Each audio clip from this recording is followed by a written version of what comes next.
Awesome. Hello, everybody. It's Tim with Subsoil Films. My guest today is part of the Subsoil family. One of the, Wow.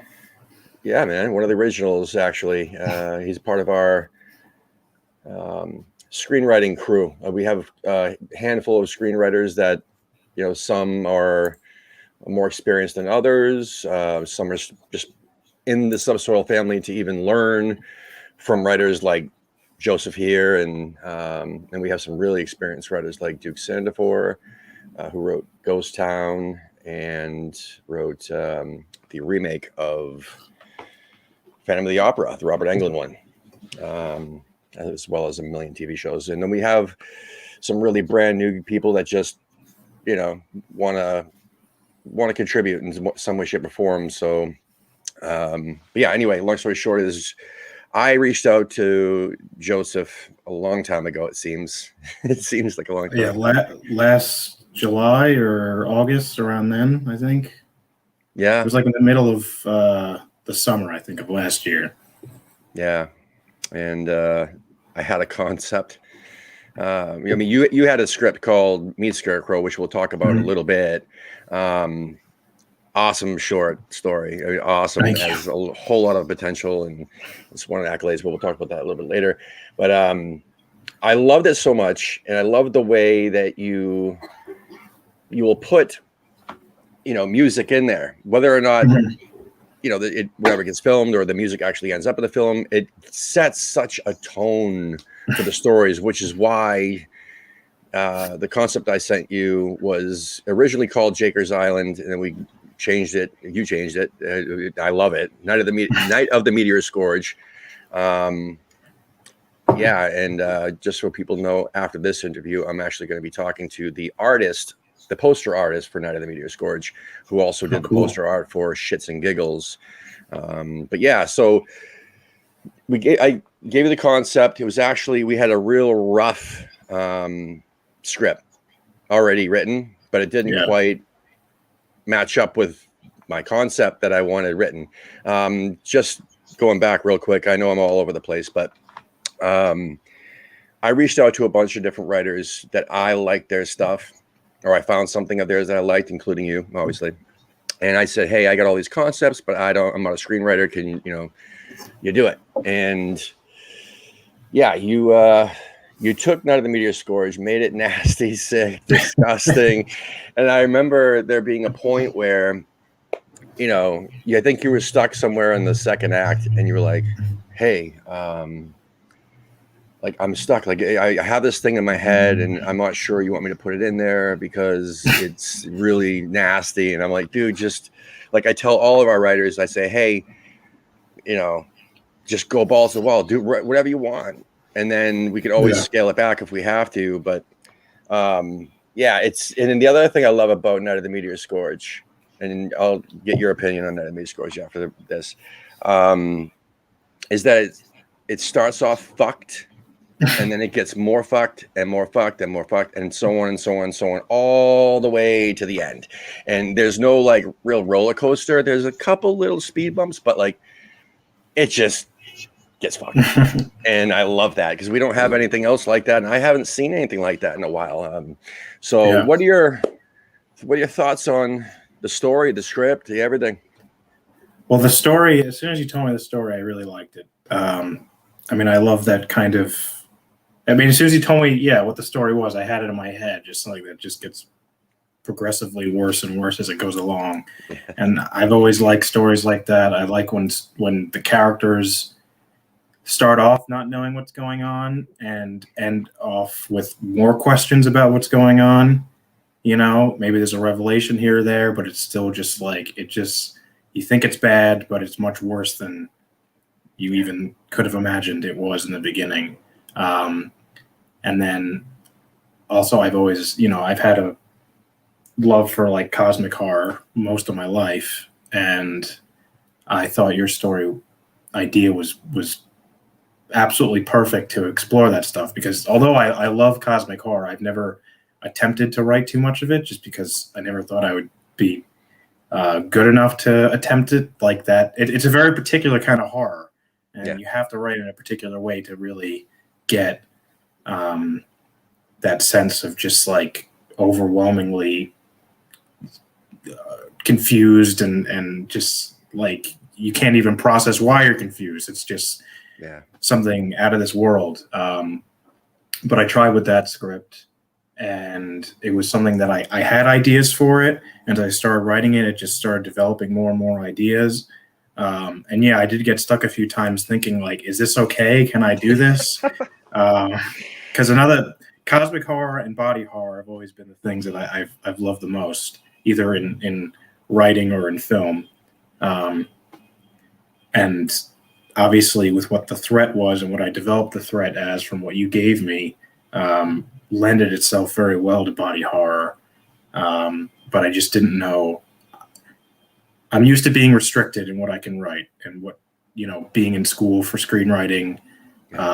Not most people aren't into horror, and they're not. And if they are, they're not into the super grisly kind of blood and guts and, sex and violence and all that. So I'm usually hyper cautious.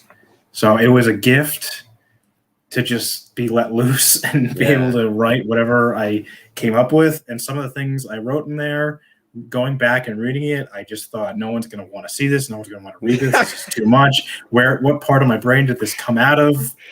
But listen, it gave me all the freedom in the world, and it was great. I've read it too many times, and I already see the movie in my head. So but at the same time, I'm like, I want to see this one really bad, like more than all of the scripts that we have. We've compiled, I think, like 16 scripts now, total, and there's another 14 to 16 somewhere around there, other concepts that haven't been written yet. But every person that I've let read Night of the Meteor Scourge just fucking most of them can't handle it in one sitting. That's good to know. Most everybody, it takes a few times. Or reading it. I mean, I don't know how it'd be watching it, but now the whole letting loose and so on. Like, let's just tell people a tiny bit, I guess, about. I mean, it's not really giving much away. And so, I had this idea about. There's this island somewhere in Canada that is completely, encircled with water. So it's an island, but it's not an offshore island. So that image in my head of like, I see all these craters, meteor craters and stuff like that. But what if it just landed and just planted itself, and then an island formed on it over time? Not an island, but like, trees, and it became habitable. What would happen? And then I thought of like, okay, at some point 30, 40 years ago, like soon after like the Second World War, baby boom era or whatever, it doesn't matter exactly, but that was the original concept. It was like, hey, what if this community just inhabited it? And then over time, it woke something up that was in that meteor, because nobody knew it was a meteor, because the meteor had actually landed so fucking long ago that people just thought it was just a plot of land that was just uninhabited. So anyway, that was the real original idea. And then obviously I said, hey, I want at some point, like shit to go down, like power going out or whatever. And you added so many cool things, like the people just deteriorating or going crazy, and that's not giving much away. I mean, it's just what happens, and it adds a crazy element. And then just that opening scene as well was just well written, where we first discover, hey, something's just not right here. And it just, again, gets worse and worse. And then you have like a minute of clarity and like, okay, everything's not bad yet. And no, it's fucked up. And it just gets more and more and more fucked up as it goes. So, yeah, I mean, again, every person I've shown the script to, which, is probably about maybe 8 people, including like Jesse and Brandon from, my partners at Subsoil, and a couple of our writers. One of our people that we have in the Subsoil family, Elliot Bowen, he actually had no particular place in the family. He wanted to be part of the family. So we said, hey, why don't you read these scripts and see if you notice anything as a second set of eyes, and write some notes. And that became his, new job. But then now this is how things evolve. Is now he's actually writing scripts for us. He's written Revenge Fantasy, which the poster is actually behind me over here. You can't really see it, but it's a beautiful poster too. Cool story. And this other one that he did a lot of research on, called When It's Dark. Well, tentative title, obviously, but my friend Alex from Mississippi had an idea about, hey, there's this legend about this witch here in Mississippi that no one really has ever made a movie on. Why don't you do that? So the Yazoo City Witch, and we thought of different ways to do it without making it a straight up witch movie, and Elliot spent a lot of time doing a lot of research. So anyway, you've done a lot of research, and with your stuff you could tell how thorough it is, and just by reading your scripts. Now we also have another project that at some point we haven't really decided. I think we had kind of decided that would maybe fit more as like a series, I guess, but Beast of Montebello Creek, that's another one that I had a different writer write. And, different subjects and different concepts aren't for everybody. I mean, again, like you were saying, like you weren't even sure if you were going to be able to handle writing a body, not body, well, it's technically a cosmic, but there's some body horror in there too. Yeah. Real. It's mostly that. I mean, body horror is where I feel the most comfortable writing. But well, it's in there. It's good. But yeah, so, the other thing about Night of the Meteor Scourge too is that after those people read it, and I forgot to mention this already, the people who have read it basically said it's like a color out of space meets society. I mean, that's like the short version. Perfect. Yeah, it's very Lovecraftian. And speaking of that, like, what are some of your influences? Whether it be books, whether it be movie wise, like. What's in your brain, really? Well, when it comes to writing and stuff. But I mean, with books and literature, like I said, cosmic horror. I mean, I've loved Lovecraft for a long time, most of my life. I've read everything he's written, and I always go back to his stuff. And there hasn't been a whole lot of great adaptations of his stuff, unless it's something like Reanimator or From Beyond, where it's just a completely different thing. Yeah. But I love him. My favorite writer is kind of in the same vein. Who I've talked to you about him because the other story. You'd mentioned yeah. So Thomas Ligotti is in the same vein of he sometimes writes in cosmic horror, but Lovecraft's a very bleak.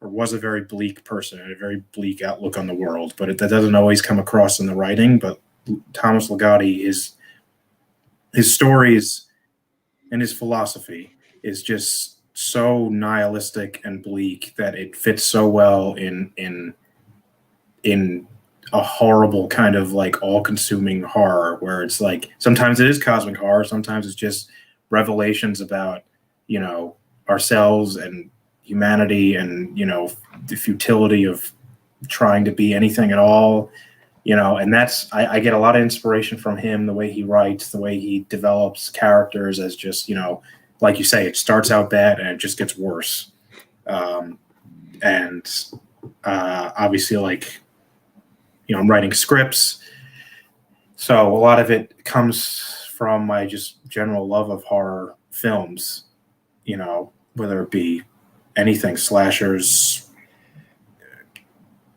more psychological horror. But I mean, my biggest inspiration most of my life, and what made me want to write horror and just write in particular, is not technically a horror director, but David Lynch was a massive influence. And something like Eraserhead, where it's just like you don't really know what's going on, and it just feels like a nightmare the entire time. It's like, yes, I want to do that. I want to make people feel like they're in a nightmare for 90 minutes to however long.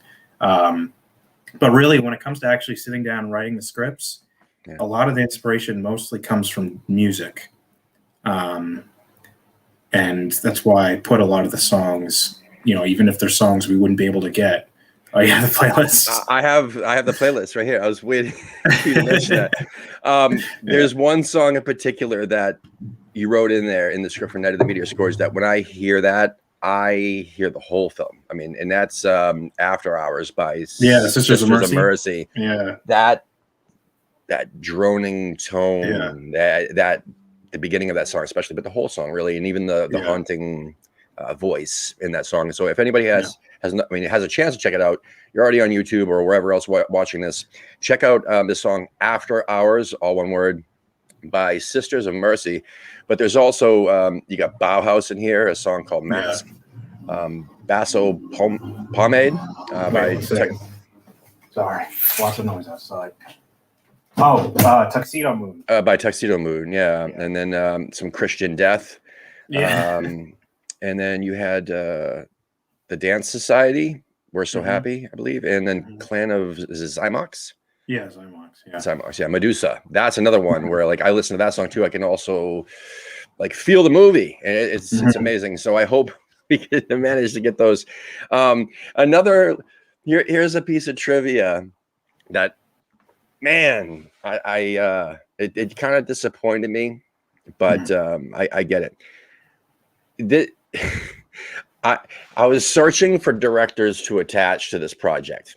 I've been searching for quite a while because it's easier, to get the backing, when you have, letters of intent from, different directors or cast members or whatever.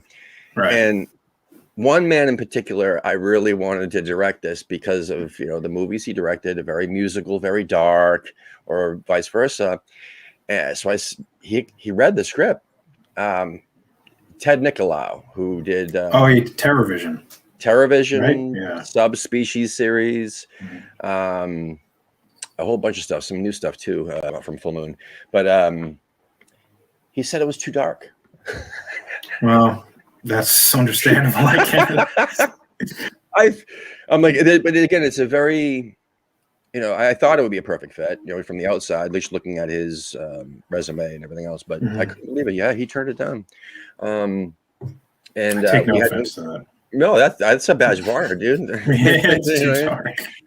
Yeah. So, but there's others that are interested, and I'm really excited about that. That have read it and did love it, and it's just a matter of figuring out. This is not a project that we want to do indie. I mean, so basically, Subsoil has projects that range, budget range from 50 to 50,000, all the way up to like $3.5 million or so on. This is one of those that we're holding off until we get that. We strike that match and we get that big budget because there's so many effects. And after talking with my partners and talking with different effects guys like Jeff Farley or Billy Coyne, who are friends with ours, they discuss how like it would be perfect to have hybrid effects, half digital, half practical, because we definitely love our practical. We want to, if we can, we'll do practical 100%.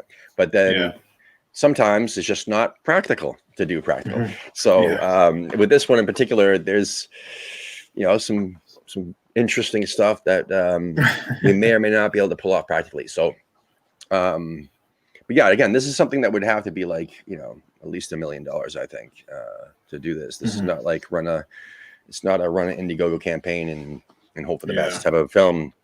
And we have a couple others like that. Shits and Giggles is another one. And where it got a rewrite, and it became really, it's like an action horror, which is it's interesting because Brandon Brooks, who's the writer and the director attached to it, he writes. I mean, so that's the cool thing too, is every one of our writers, you all have different backgrounds, you all have different styles, and so on. Brandon's forte is more action oriented, so that comes off in his horror. Whether it be, we have another script that's finished called We're Here of his. And he did a pass through on Gorilla Wants Blood. So Gorilla Wants Blood was good, but was missing something. So we gave it to Brandon to do a touch up, and he ended up doing more than that. He ended up putting some more massive action scenes in that one. That's the poster's right in the middle of us. Can't really see it. We're blocking it. But yeah, that's very action oriented now. That's a little bit more campy. Shits and giggles is campy too, but it's also, now the thing about Shits and Giggles is that the new version, I got to get it over to you and you got to read it, because there's a couple scenes in there that reminded me of you. Oh, and, how, great. well, not you in particular, but how you write. Right, There's some scenes in there that I wouldn't really talk about on something like this, which I'm really excited about. And that poster for that film was done by the same guy that did the Night of the Meteor Scourge poster. Yeah, I saw it. It came out really great. Yeah, he's phenomenal. Chad Keith, I'll be interviewing him in a little bit, right after this one. If you're watching this after the fact, then yeah, just check out our channel, our YouTube channel, and it'll be there. What else? Yeah, so what are some of your like top horror movies that you've seen a million times, you could see a million times more? Well, as I said, Eraserhead, if you count that as horror, that's my favorite movie ever. Texas Chainsaw Massacre has been with me my whole life. I love that movie. I think it's the perfect horror movie. I don't think anything will ever come close. Ted Nicolau was an editor on that film. I didn't know that. Wow. You know, he's like assistant editor or something like that. But yeah, right. It's funny. Anyway. The movie Possession with Sam Neill and Isabella Adjani. It has horror elements in it, but it's kind of more just like a fucked up screaming drama. But that's one. And George Romero, Martin, is one of my favorite movies ever. And I love, the original Dead trilogy. And I mean, him just as a writer and editor of like a kind of just like rogue filmmaker. He's such a huge inspiration. But there's just like, even like, the Halloween series, the Nightmare on Elm Street series, Friday the 13th, pretty much every like subgenre of horror, I have something I love or like in it. There's not a whole lot of modern stuff I've fallen in love with, but like the 70s and 80s, Return of the Living Dead right behind you. I think I talk about that movie almost every single day. that was my number one for a long time. Yeah. It's brilliant. Yeah, it's hard to think of them off the top of my head, but there's just like, or even like what we were talking about before, like Reanimator From Beyond, Castle Freak, Stuart Gordon was another one that is just the way he approached filmmaking, and just like he was a radical kind of, I mean, he was in theater, I think, beforehand, and he was pretty radical in that too. And just that attitude stuck into how he made films. And I love Dolls. Dolls is one of my top. Oh, I watched that recently. Yeah, that movie was great. Yeah, it's different. It's not like his typical film, but I mean, it's got the same similar people in there and some really great actors, and that's what he always focused on, was surrounding himself with good actors. He knew that very well through his theater background. Reanimator, all that. Castle Freak too. Yeah, I love that as well. David Cronenberg was another huge. Oh, Naked Lunch, dude. Oh, a huge influence on me. The Fly was probably the first horror movie I think I watched in full. And that like kickstarted my obsession with body horror. But also there's that one scene where Gina Davis has the nightmare that she gives birth to that giant like larva thing. Yeah. And ever since then, I've been like obsessed in a horrific way with like writing about like horror that can happen in terms of like birth and just things like that, where it's just biology gone horribly wrong. I watched Naked Lunch stoned out of my mind one night. It was on IFC. Like, I'm talking back in like cable days where like I had to like flip through the channels and stuff like that. And it was before TiVo.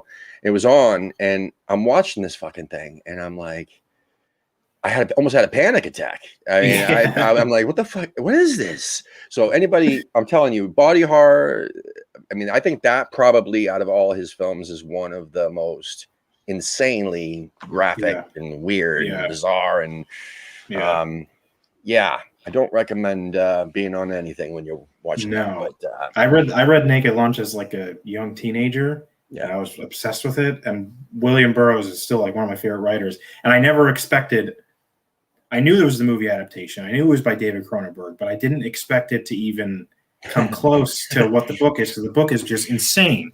But then I watched that movie, and it's just like, it's sickening the whole way through, and it's great. Yeah. It's brilliant. That's what I mean. That's why I like you as a writer. Because I feel that there's a couple elements of that in Night of the Meteor Scourge, which I'm dying. Listen, I'm telling you, like, out of all of our scripts, I don't know if it's just because it was probably one of the first ones that we actually had completed. But I fell in love with it right away. And again, I've read it so many times. I'm dying for people to see this. And also, I sent it to, I mean, out of the 8 people that have read it, I think 2 of them are just friends that are somewhat, you know, somewhere in the filmmaking, indie filmmaking business or whatever. And you know, I just wanted them to understand what I'm talking about. I had to get it off my chest. I'm like, dude, you got to see this. Somebody else has got to read this. I mean, it might be a little bit before we, you know, hopefully not. That's what I'm trying to do, stuff like this, so people can, you know, understand that, hey, we got some really cool shit that should be out there and should be seen. Not your just whip it up easy and just film some, just grab a camera and shoot with your friends type of stuff. That's cool too. But there was a lot of thought and passion and desire and brain, you know, like brain power put into most of these scripts. But Night of the Meteor Scourge is a perfect example of what can be done, you know, when you actually sit there and want to write something fucking amazing. And it is, dude. So speaking of fucking amazing, talk a little bit about Meat Scarecrow. Okay. So Meat Scarecrow was actually something I had to write for a screenwriting course. It was like my second year of doing screenwriting in my undergraduate degree. And it was just the first assignment was write a short, whatever you want, whatever genre. Obviously, I wanted to do horror, and it was in September, and I've always loved, you know, the autumn and Halloween season and all of that. And I had a short story that I wrote when I was, you know, a young teenager about a wife that like kill her and her son, kill the husband and turn him into a scarecrow. And so I took that short story and just expanded upon it and adapted it into that short. I just, that was at that point, that was the only script I ever wrote at that point that I was like actually not hypercritical about. I thought people would hate it because I had to do like a roundtable read of it. I thought people were going to despise it, but I liked it because it had all the elements of like I wanted to add like some like kind of Twin Peaksy David Lynch stuff in it with like that main town having all these like really kind of strange characters and having this weird obsession, like the whole town's obsessed with Halloween to the point that they hold this insane contest every year that they give a college scholarship away to a kid that builds a scarecrow, you know, just something that wouldn't happen in reality ever. And all the neighbors are very petty about it, you know, and I wanted to give it that like Halloween atmosphere. That's why I added like, I just added the songs I was listening to at the time. So I put like a Nick Cave song in there. I had a Susie and the Banshees song and, you know, things like that.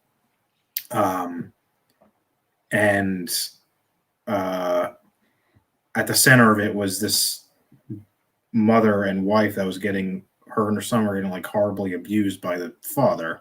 Yeah. Which was much darker than what's going on in the rest of the town. The town's like some, you know, idealistic autumnal Halloween getaway kind of countryside type thing. But this one house that has no decorations up, there's like horrific abuse going on. And then, you know, should I just say everything that happened? Should I give it away? Yeah, I mean, it's up to you. You might as well. I mean, that's something that, like, I mean, look, I love it to death. And is it out there? I mean, did you just send it to me or other people specifically, or is it something that is it posted anywhere? Because it's won awards at like festivals and stuff, right? Yeah, I've submitted it to festivals. It's been a finalist. It's won a couple things. Yeah. And I don't know if it's publicly available anywhere, but if you have a copy of it, which I think you probably do. I've read it again. I like Meteor Scourge. I've read it so many friggin' times. And that was again reading that was like, dude, this is the perfect concept for you to do for Night of the Meteor Scourge because, you know, again, there's a lot of similarities. And I loved how you put in the script, like, again, like you're talking about Susie and the Banshees, you would say what song sets up like the tone of the scene.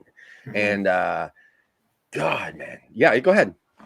Well, thank you, first of all. And yeah, I was either 19 or 20 when I wrote it. So my writing has shifted since. And like that, even though that script is a lot of horrific things happen, it's still a lot more fun than anything I've written since, which might be more, what's the word?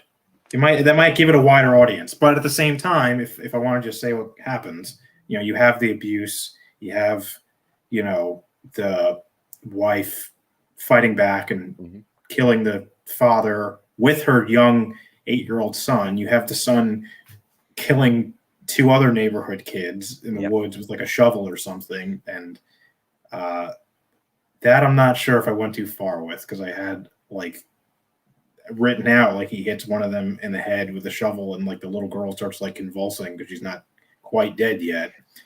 That I'm not sure if people are gonna like. I mean, I'm sick in the head, but yeah, I love that stuff, And again, there's not enough of, the children who kill, right? I mean, but obviously, if it's say killing or defending themselves or killing adults, it's usually okay, I guess you'd say. But like, apparently, it's shunned upon killing kids. So whether it's a kid killing kids or whether it's adults killing kids or whatever.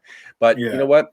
Fuck it, it's awesome. I love it. So. Killing kids is controversial in horror. But they you don't kill the dog, you don't kill the kids. But but they were kind of like, well, not bully. Yes, it wasn't really. No, I made them bullies. Yeah, but I mean, I made them bullies, and I made their mother like a horrible, like typical waspy suburban kind of like petty, So even if it's horrible, in my head, I'm like, it's good, Not that it's good to kill kids, but it's just like in that world, they deserved it, and they picked on this poor kid. And then you're not promoting, saying, "Hey, it's okay, go ahead." If you it's not school, go kill your classmates, but it happened in the script, and you know what? At the end of the day, it's fantasy, dude. It's exactly and I wanted right. I like that it's like this kind of. I don't want to say the word quirky, but it's kind of like a quirky town, but. It has these moments here and there that are very realistically grim and horrible, or But the whole point, like if the mother went and killed the kids, then you don't side with her anymore. You know, and it's too far. But the kid who's being bullied, he snaps, he's suffering abuse. But basically at the very end of it, the mother and the son they make a patchwork of the 2 dead kids and the dead husband, and they make this gigantic body horror Frankenstein-esque meat scarecrow. Because the townsfolk or even the parents of those kids, they can't. They're looking for the kids, but they can't find them anywhere. Exactly. But then you end up revealing that looking. Yeah, they're part of the scarecrow. And I love that. The children doesn't react in horror that her kids are now dead and mangled. She reacts in horror that she lost this scarecrow building competition. I love it. And that's how it ends. And again, there's so much in that short script. There's so much that it would make a great feature potentially, but also it would be fun for obviously a horror anthology or something like that. But of sorts. But it's or just a great short film. Just send around and stuff like that. I always wanted to do it, and I was in, film school. I never went for like directing or anything. I always went for screenwriting, but obviously there was kids around me that needed scripts to direct for their classes, and no one wanted to touch that one. I've always wanted to do something with it, but if it comes along, it comes along. On my little travels, found, basically the same place that I went to scout for Night of the Meteor Scourge. Literally, you can just rent the whole freaking town. You can dress the whole town. It's basically the difficulty with filming, Meat Scarecrow or anything else like that. I mean, you have to deck out the whole town, or find a place where you can deck out the whole town. Exactly, and that gets extremely costly, unless you find, some random place in the middle of nowhere. And I think I might have found that or a couple other ones too. Even traveling on my way back, I found a couple more that were more kept, whereas the one for Night of the Meteor Scourge is less kept. So, which is perfect. Yeah, exactly. And they have the movie theater there and everything else. That place was it came right out of the page. That place was great. And just being there is so surreal. But yeah, anyway, yeah, they just, what was the other thing I wanted to tell you about that? Where did I put it? Oh crap, I don't know. Anyway, so yeah, so we have Night of the Meteor Scourge. Beast of Montebello Creek is another one where I had a concept, had it written. It wasn't quite what I was, or it wasn't really that close to my original concept, so I passed it over to you to look at, and then you kept putting more and more research into it and more thought into it, and then realized, hey, we might have a little too much for a movie. So that's when we're like, maybe we should think about, doing maybe a series or something like that, because we have a couple things that potentially could be series, but they're not really written as such right now. We do have, for people just interested in Subsoil, just so people know, we have an awesome script by a guy named Doug Robbins, who actually is the guy who originally wrote the first draft of Gorilla Wants Blood, the original Jakers Island, also a couple of Beast of Montebello Creek, a bunch of those. But my favorite thing that he's done for us, which is I think what we're going to end up using that script, is called The Dead Mall, which is basically, it was originally called Urbex, but there's 8 million things out there called Urbex, this, that, and everything else. And I was looking for something where these people go checking out in an abandoned mall and some random town that ended up, it was basically the only thing in town. And like it was a small town. They just built this mall, and the next thing you know, some shit goes down where like some toxic stuff was leaking into the groundwater. So the mall just wrapped up. See ya, they all moved out, and that was the only thing driving money and income into town. So everybody else left, and also they had to leave because the fucking toxicity was leaking into the groundwater. So, but some people, kind of like the real life Centralia, some people decided, no, I'm not leaving, and they stayed, and well, they turned into like these ghouls type of things, not quite zombies, but half zombie, half whatever. They're like, they're flesh eating, but they also need to drink that groundwater to stay alive, but also do flesh. And I was just gonna say, but anyway, yeah, dude. So be like, what, the Dead Mall sounds more appropriate. So yeah, that's a cool one that Doug just wrote. Elliot is working on one called Static, which was originally, the concept and the treatment was written by Duke Sandifor.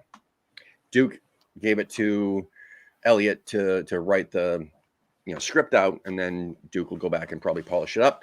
That's really cool. Or basically, this lady, young mother in suburbia, like a little small cul-de-sac type of area in the late 80s.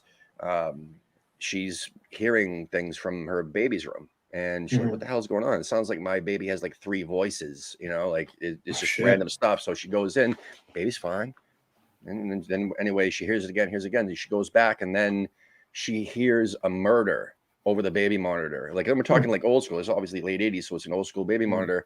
And then she realizes, oh shit, like this thing only reaches like 300 yards. So this murder happened in my neighborhood. So now it's just a whole cat and mouse game, because the guy who did the murder or whatever realizes that, hey, somebody heard me. At some point, he realizes that, and then ends up a cat and mouse within this small little neighborhood, which is kind of cool. That's cool. That's called Static, and a bunch of cool stuff that we got going on. What was it? Steve says Meteor Scourge is so good. Steve's awesome. Thank you.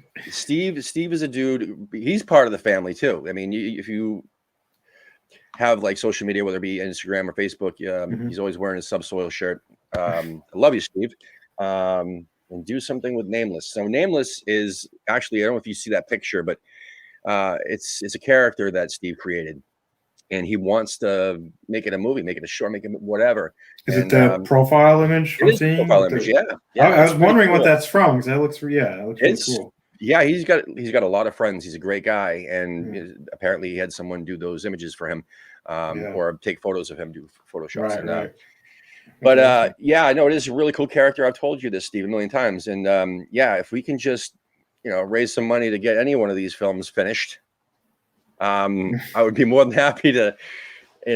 I would love to do something with Nameless. And Christ, I mean, maybe Joe could write something for you for Nameless. I would love to write anything that involves what I'm looking at there. Dude, it's awesome. I'll send you a few of his images, and Yeah, that'd be like great. you can better see it. But basically, it's Mhm. like a one of those jumpers, kind of like Mhm. a Michael Myers, but it says the Yeah. name tag says nameless, and then his Mhm. mask is really cool. And Steve designed all Mhm. that shit himself. So That's love you, awesome. Steve.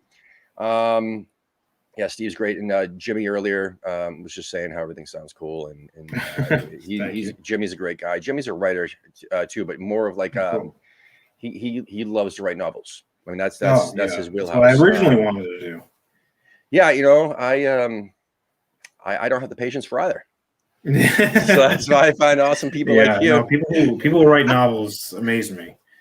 But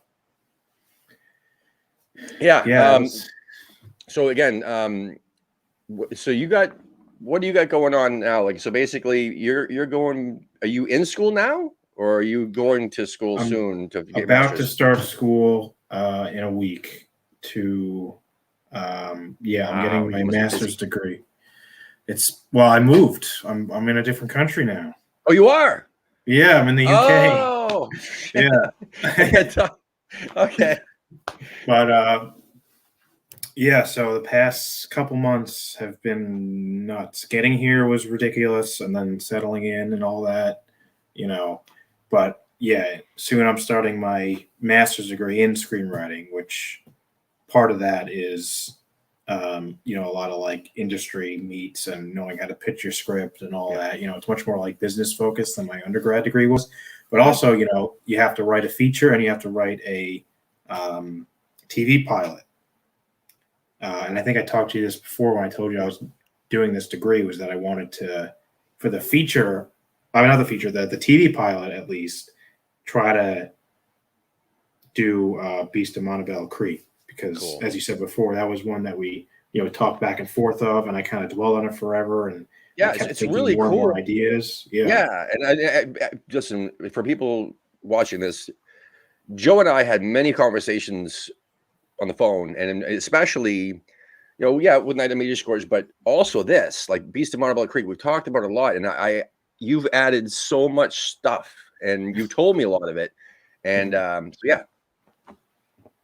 So yeah, that was like you had that image of the cave with the icicles coming down, and you had that idea of it was just like this kind of monster in this cave in this very small town. Yeah. That I think it was like it comes out and it's like killing people, but people don't know what it is.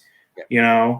And from I always love things that horror that takes place in the kind of small town kind of environment, like loads of Stephen King stuff. Yeah, exactly. That way. And small towns are so much more akin to having those secrets, those like age old secrets that everyone in the town knows, but no one talks about. And then, so there was the story that I was telling you about by Thomas Ligotti, probably his most famous one, the Feast of the Harley Quinn. Yeah. Where it's that same idea. It's this small town that a writer visits to find his. He's like drawn to it preternaturally, but also he had a professor that he was very drawn to that like supposedly escaped to this town and has never been seen again. So he's at one part of him is just there because this town, it kind of exists in his head before he even knew it existed. And another part of him is trying to find his professor and research what goes on in this town. And slowly over the course of the story, there's all these traditions that he's observing, and all of them have like one or two things that he's like, oh, that's weird. Like, but all the townsfolk, like, for example, not to get too into it, but there's a whole parade where a bunch of people dress up as clowns and everything. But one of the people get like picked out, and all the clowns like kind of descend on them and just start beating them up. And the writer, trying to like adapt to their ways, picks someone himself to like start a fight with. Yeah. But all the townsfolk like treat him like he's insane. So it's one of those things where like the townsfolk get it. This outsider does not get it. He has no idea what's going on. And not to give away what happens, but it gets really twisted and really dark, and it's that idea of like you're here trying to discover something, but just more and more things keep unraveling because of it. And your idea reminded me so much of that. Exactly. That's exactly, and that's what we discussed as well, how we wanted like multiple layers, multiple things going on, which would be perfect for a series to unravel them over time. But yeah, it was, listen, I had this image stuck in my head of this. Well, first of all, there was this image of this cave, and it had icicles coming down, and the mouth of the cave looked literally like a fucking monster with icicles for teeth. And I'm like, I haven't seen that yet. We got to have a monster with that. And then obviously we discussed the rest, and we won't give too much away, but a lot. I mean, dude, it's really cool. Again, and with you writing it, I have full faith that it's going to be fucking amazing. So, yeah, the other thing for people who are interested in that book, obviously it is available like on, in different, online, stuff like that. But I discovered, since I have no fucking patience, I discovered there's a free like audio book / type thing on YouTube. If you just Google, there's a lot of the Feast of Harley Quinn, right? Or, if you search that on YouTube, there's your audiobook, and you can actually sit there for or whatever. You can listen to it over time. Oh, it's the last Feast of the Harley Quinn. That's what last Feast of the Harley Quinn. Yeah, there's a lot of his short stories. A couple of people have done like the free like audiobooks on YouTube. Yeah. Some of them are really great. The book itself, because that's a short story within a larger book, and that's his most like widely available book. It's called Songs of a Dead Dreamer and Grim Scribe. And those are like two. Awesome. Yeah, it's two. Wait, I don't have it with me now that I moved. It's back home. I do have another one of his books though, which is my favorite book of all time. But yeah, Songs of a Dead Dreamer and Grim Scribe. It's widely available. That's one of his only books that are widely available now. And that is one of the longer stories in there. And yeah, anyone that likes horror or especially if you like Lovecraft, he wrote that story as like a dedication to Lovecraft. It's a must read. And yeah, that like, not that I would want to do a straight adaptation of it, but the same like themes and the way that story progresses and just like how dark it gets. Like your story idea lends itself so well to that kind of atmosphere that, and yeah, doing like even just like a mini series where it's just like, maybe it starts out as like a crime cop procedural, and then it just gets, we incorporate that monster, but maybe that's not everything that's going on. Exactly. It's kind of like a false revelation. I love stuff like that. I've told you a million times. I love red herrings too. I mean, I tell it to all the writers. I'm like, please just throw in some of those to make it, fun. But I love confusing people. But however, again, with the scripts that we have right now that are ready to go, ready to rock and roll, we just need some, luck with some funding. We have, just for everybody to know, obviously Night of the Meteor Scourge. We have Shits and Giggles. The three posters behind me are The Faces, written by Richard Humphreys, amazing writer as well. That's the one that's behind Joe. You can't really see it, but I'll make us disappear when it's time to wrap up so people can look at those posters. Gorilla Wants Blood, written by Doug Robbins, polished by Brandon Brooks. The one behind me is Revenge Fantasy, written by Elliot Bowen, and is currently being polished by Duke Sandifor. And then we obviously have a whole bunch of others, like We're Here, and let's see if I can pull this up real quick. The photos, the Dead Mall, that's a good one. Beast of Montebello Creek, we'll get to that one, obviously. When It's Dark, written by Elliot Bowen. We also have, there's a whole bunch. There's a whole bunch. Ghost of the Cross is almost finished. Ghost of the Cross is, or something like that. Caleb Conkle took a whack at that one for me. Brandon also has a bunch of stuff too that's included here, and same thing with Jesse Kozel, my co-producer guy. He's got one that he's working on. A couple that he's working on, which I really can't say yet because I don't want people to take the ideas, but whatever. So for everyone tuning in, this was basically something that we should have done a while ago. It's just an introduction to the Subsoil family. So I'll be talking to different people who, in some way, shape, or form, have impacted or continually impact the growth of Subsoil Films. With this first episode being Joseph Breitman, one of our amazing writers. Next up, in like half an hour or so, I'm going to be interviewing Chad Keith, who is one of our poster guys. We got 2 poster guys. The ones behind me were designed by, I don't want to fuck up his name. I don't know. Justin. Justin. Right? Justin Bryant. Jesus. Okay. Justin Bryant. 1126 Art Studio. He does these phenomenal things. You've seen, I know, even if you think you haven't seen his poster work, you've seen it. So he had these images that he did, these poster art images that went viral, literally, absolutely viral. So viral, in fact, that I actually saw somebody at Crypticon in Kansas City selling his fucking prints without permission. Basically, he took children's board games and redesigned them like the ones behind me as horror themed. So Don't Breathe the Ice, Monopoly, Candyland, etc., etc. A lot of those. And yeah, man, what lies within? Operation was one of his famous ones. Trouble. I mean, a whole bunch of cool shit. So check those out. 1126 Art Studio. He's on all the social media. Has a YouTube channel where he shows you how he actually makes these digital, beautiful pieces of art. But Chad Keith, on the other hand, is an actual, like, he's a painter. So it takes him. He puts a lot of time into these things, and they end up on canvas. So that's cool too. So we're going to talk to Chad about that and his influences and so on shortly. That's episode 2. We'll also be talking to people like Duke Sandifor, who's also another one of our writers. I'll be talking to Brandon, who's a partner of mine and one of our executive producers, as well as Jesse Kozel. Just a lot of people, and also people who support us. You want to pop on with me sometime and just shoot the shit about films and your favorite films and influences or whatever, feel free to reach out to me at Subsoil Films. We're all over the place, all over the social media.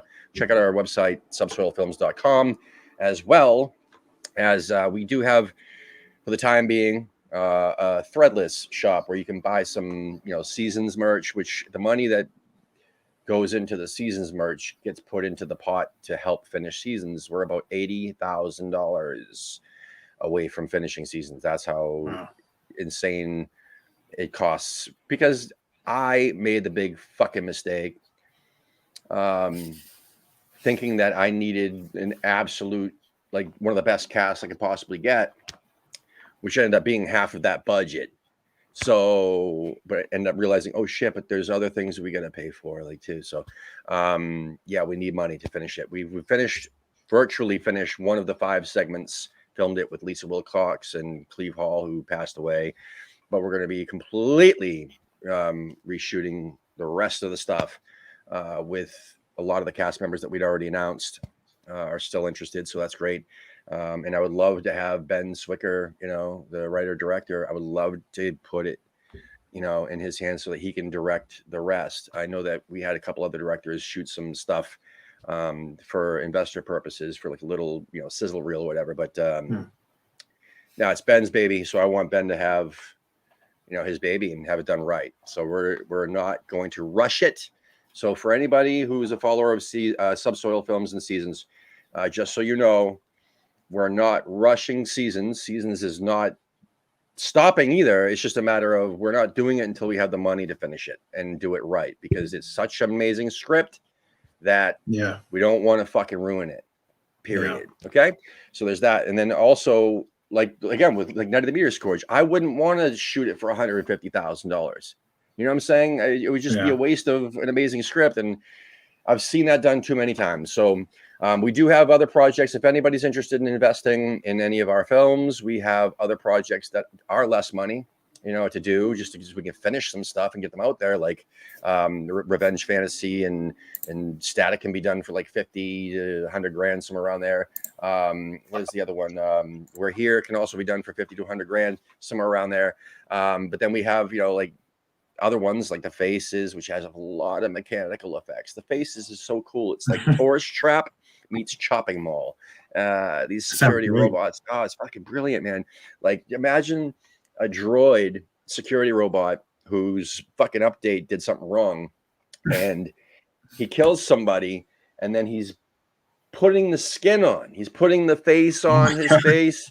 He cuts the face off, puts it on, and then he's like, and even in the script, Richard is such a great writer too. He described him pulling on the skin like a glove, and you could hear the tearing of the skin over the robotic hand. Oh, it's fucking brilliant. I love that. Again, that's another one that we wouldn't do for like 50 grand, or 20 grand or whatever. That needs a lot of like mechanical effects, special effects, a lot of CG, because there's some stuff that we can't do mechanically. And we want to do it right. We want to put a few names in there and do the right thing. So again, if there's any distributors or any companies or investors out there that want to invest in any of our projects, whether it be small or big or whatever, we have plenty of projects that are a lot of they're boutique-y, where it's like at the old Empire Pictures, big ideas, not $40 million budgets, but like, lesser budgets, and put a lot of time and effort and passion in the actual scripts itself. So anyway, Joseph, thank you so much. I know it's probably after dinner there now. Like, it's almost bedtime, isn't it? 7:30, but when you stay up till like 3 a.m., it doesn't matter. All right, dude. Well, listen, thank you so much. I'm going to talk to you for like a minute or two off the air. But for everybody, thanks for tuning in. Give this channel, or wherever you're watching this, whether it be Facebook, Periscope, or YouTube, like, subscribe, the whole 9 yards. We're going to be doing a lot more of these, so everybody can get to know Subsoil Films, and everything that we're doing. And check out Joe. Follow him if he wants you to. Go ahead. Yeah, follow him. I'll leave a link in the description for his Instagram, so you can like follow his really dark and horrible posts. Stories, Instagram stories. I love them. Just make sure you turn the volume up. I love the music as well. Honestly, if you guys literally go on Spotify and search for Night of the Meteor Scourge, there's a playlist of all the music that was written into the script. And just listen to that, and you'll understand what the hell we were talking about earlier. All right, Joe. Thank you so much. I'll talk to you. And thanks to everybody for tuning in, and stay tuned for the other one.